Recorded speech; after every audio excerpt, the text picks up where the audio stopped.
There's been a big shakeup in the Second Amendment community and the gun portion of YouTube as Larry Vickers has pled out to federal felony charges involving violations of the National Firearms Act, the Gun Control Act, and also violating sanctions against Russia. But before we get too further into this, who is Larry Vickers? Well, Larry Vickers is a former member of Delta Force, the U.S. military's premier special mission unit. In Larry's time through the 80s and into the 90s, he was involved in the invasion of Panama, rescuing a CIA operative from the Modelo prison, and also involved in hunting Scud missiles during the first Gulf War. While Larry was a consultant for H&K, Larry began the Vickers Tactical Company, which offered classes in riflecraft, pistolcraft, 1911 gunsmithing, and many other things. In addition to that, he started a company known as Blue Force Gear, which made nylon goods, and also then began the Vickers Tactical YouTube channel, which at this point has had over 1 million subscribers and over 225 million views. On this channel, Larry would showcase off esoteric and unique firearms, things he'd like to call moon rocks, and also his journeys throughout the firearms industry and his travels in the world. It was back in July that Larry and his other co-defendants were subject to a sealed indictment which listed a multitude of offenses. Unlawful importation of a firearm, false statements and records maintained by a federal firearms licensee, false statements, unlawful possession of machine guns, money laundering, aiding and abetting. Now, before we get too much further, we all need to get on the same page. All gun laws are infringements. All gun laws are bullshit. The ATF should not exist in any way, and what they do to the Second Amendment and to firearms owners here in America is an absolute despicable thing. But they're here, and these laws do currently exist. So I could sit here and tell you, do not comply, but that wouldn't help you. My job as an attorney is to tell you what the laws are, educate you on what they are, what the penalties are, and then how you can avoid violating these laws and keeping your butt out of hot water, in particular, prison. And just so we don't forget that, I'm going to include a little disclaimer right here at the bottom so nobody forgets how I actually feel about this.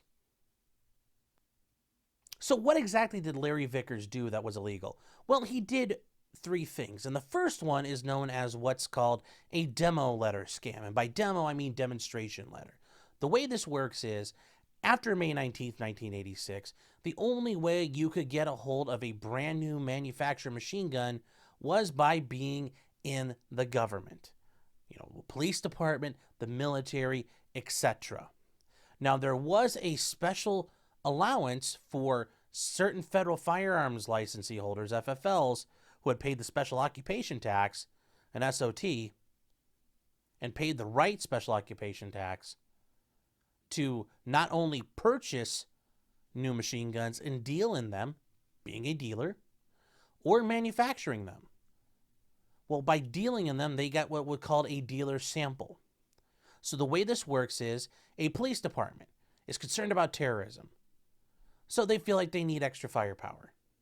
So that police department could, on their letterhead, go to an FFL that has that paid their SOT and say, we would like a demonstration of an MP5 submachine gun or an M16 that's fully automatic.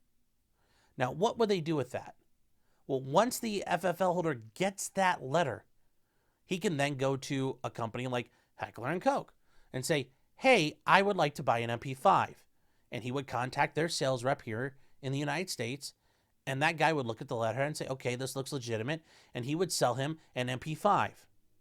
Now, a transferable privately registered MP5 is north of $30,000 at the time of this filming in October 2023. To get a brand spanking new MP5, well, it's a lot less, only a couple $1,000s. Now, that federal firearms licensee holder would then take that MP5 and demonstrate it for that police department. They would take a look at it and decide, is this really for us? Is this really the right fit? And then they might buy some. And that federal firearms dealer would then be the link. And that SWAT team might buy machine guns. Or they say, you know what? We really don't want to. But what happens to that gun the federal firearms licensee holder bought? Well, that's now known as a dealer sample, and he gets to hold on to it. He may be able to use it in the future. If another police department says, hey, we'd like to look at one, he's like, I already got something for you. And if he does this enough, he might have a collection of them. Now, it's meant to be fostering your business. What it's not meant to be is for you to talk to your buddy who is the chief of police somewhere, for example, in Hee-Hawville, North Carolina, and he writes you a demo letter saying, I want to see an MP5. But you never take it to him. You never demonstrate it. And his police department doesn't ever actually buy machine guns. But yeah, you've got a safe full of them now. And they're brand spanking new. And guess what? As your business owns them, and they're owned through the business, and once you lose your license, or you surrender your license, or you retire, well, you have to give them up. You don't get to take them home with you.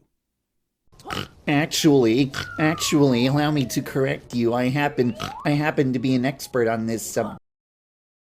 So where your license is valid, guess what you can do? You can shoot them all day long and burn out the barrels on those things because there's nothing stopping you. Or if you really wanted to, and you're part of a scam where you're not actually demonstrating these, well, you could get them and then you could chop them up and sell the parts to people who own privately owned machine guns that are now at least at a minimum over 30 years old, and allow them to rebuild and refurbish parts. No, nobody would ever do that. No, that never happens. So as long as you're not too smooth-brained out there, you're going to realize, wow, the ATF caught on to this, and they do frequently catch on to this. Why? Well, as I say, pigs get fat and hogs get slaughtered. And what usually happens? Well, after a while, the police start writing letters saying, I need to see a Thompson submachine gun, or I need to see a German submachine gun from World War II. Now, why would they need to see that? They wouldn't. There's no need for that. There's no need for those to be out there. And the ATF usually notices it, and they go clamp down on somebody. And guess what Larry Vickers did? Well, he may not have done exactly all those things. He did some form of them. And I can tell you that without seeing all the evidence, because the federal government published text messages that Larry Vickers and other parties used by using WhatsApp. Yes. They use this thing. The snitch machine. They used it. And as Stringer Bell said, Nigga, is you taking notes on a criminal fucking conspiracy? What the fuck is you thinking, man? So in addition to these text messages where they admit to setting up sham demo letters, I'm sure that there's a lack of documentation for where these demonstrations happened, who was there, what range they were at, and whether or not any of these police departments ever bought any of the weapons they wanted to see. The second thing Larry Vickers was involved with was helping make false importations of firearms. Now, the importations of firearms are pretty much governed by the Gun Control Act of 1968. In addition to that, President George H.W. Bush, Bush 41, the one throughout the 80s into the 90s, and then President Clinton executed multiple executive orders banning the importation of semi-automatic rifles. Now notice, I only said rifles. So pistols could be imported, sure. Well, what you don't do is get on your federal Form 6 and say, hey, I'm going to take this rifle and make it a pistol. Well, how am I going to make it a pistol? I'm just literally going to write in the form, it is a pistol now. And that it was never a rifle. Some of you might say, Sean, that sounds like you're lying on a form. And you'd be correct. And that's what Larry Vickers did. And once again, we have text messages for it. And once again, as Stringer Bell says, Nigga, is you taking notes on a criminal fucking conspiracy? What the fuck is you thinking, man? all this gun stuff I just talked about, that's the ticky-tack stuff. Don't worry about that. He only faces up to 5 years in prison. And those are the little guys. Don't worry about him. There's a bigger fish out there. His involvement in trying to evade sanctions that the United States government imposed on Russia as a result of invading Ukraine. Now, for those of you who don't remember, back in 2014, Russia seized the Crimean Peninsula, which was part of Ukraine at the time, but not so much anymore, and also began its occupation and invasion of eastern provinces of Ukraine, which still ongoes today. As a result of those actions, the United States government, among many other Western countries, made sanctions and levied them through the use of Executive Order 13661. The U.S. government designated that this applied to any companies operating in the arms and materials sector of the Russian Federation.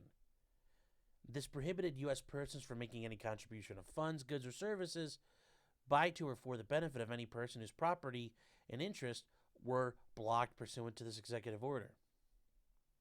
This also prohibited U.S. persons from receiving any contribution or provisions of funds, goods, or services from any such person or entity. This also further went on to prohibit any conspiracy formed to violate these sanctions. One of the biggest groups, the Kalashnikov group. Yes, the same Kalashnikov. Yes, the AK-47, the automatic Kalashnikov. Yes, it's who we're talking about. Now, they don't just make guns anymore. They make everything. They make armored vehicles. They make drones. They make whatever it is. It's now considered a concern. The Kalashnikov concern.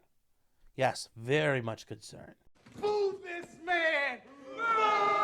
Now, in hindsight, this really should have been obvious to all of us watching him on YouTube. I mean, I remember it now. He's in Russia, talks about being in Russia, goes to various museums, like the Central Armed Forces Museum, touring their privately curated firearms collection.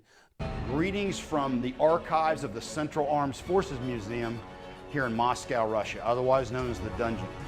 Access to this is extremely rare. As far as we know, we're the only Western film crew to ever be down here.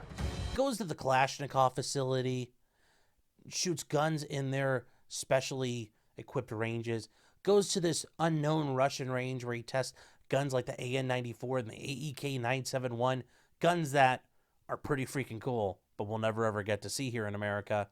And then he does something that, when you watch the video, well, I'll just let you watch the video, but he spends time with the Russian version of Delta Force known as their Alpha Group. And, well, to say the least, they do some very weird shooting drills, and they're very dangerous on top of it.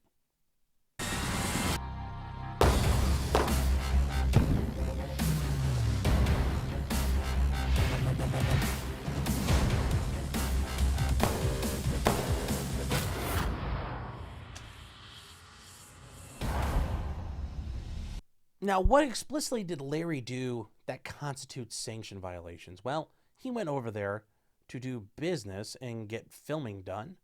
That's not really that big a deal, comparatively speaking to what else he did. He encouraged the Kalashnikov group to work with him to bring blueprints back to America to set up a shell company to build Russian firearms, sell them, make money, give it back to the Russians. He also asked multiple times to try to get his hands on parts for very, very rare firearms, including the AN-94, probably one of the rarest firearms currently in issued service in the world. And on top of that, he repeatedly stated, once again using his snitch machine, that he was aware of the sanctions were cramping his style, and that he wished to consult with the Kalashnikov group and get paid for it. So once again, he'd been taking notes about a criminal conspiracy. Jesus Christ.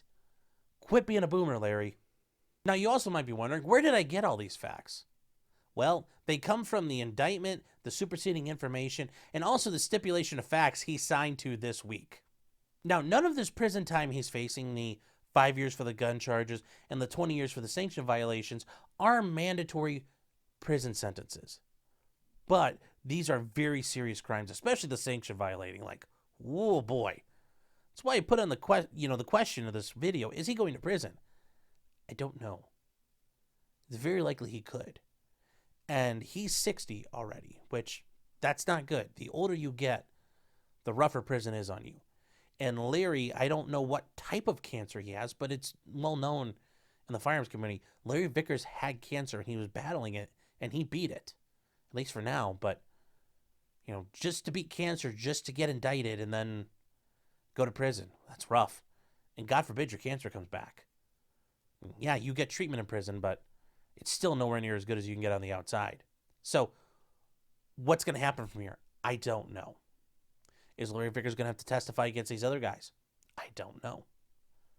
Is he going to get sentenced? At some point, yes. I just don't know when that is. So, once we find out about that, we will cover it. In the meantime, I don't bring this up to make fun of Larry. But yes, he did some really stupid things. If you're going to commit crimes, don't use this. This is a free documentation device. This is a secret government agent that you willingly use and you put in your pocket. So that's it for today, guys. Please like, share, subscribe, comment our questions below. Is Larry Vickers going to go to prison? Answer that question. And then number 2, should he go to prison? Answer that one as well. I think that one's going to be probably a little bit different of an answer, probably a lot longer of an answer for you, those of you who do respond. It'll be interesting to see what happens going forward. And once, like I said, once we get that date, we will cover the remainder of his saga. But until next time, just because you did it doesn't mean you're guilty. I mean, unless you're Larry Vickers and you're using your fucking cell phone and you tell the whole fucking world what you're fucking doing. So, don't use this.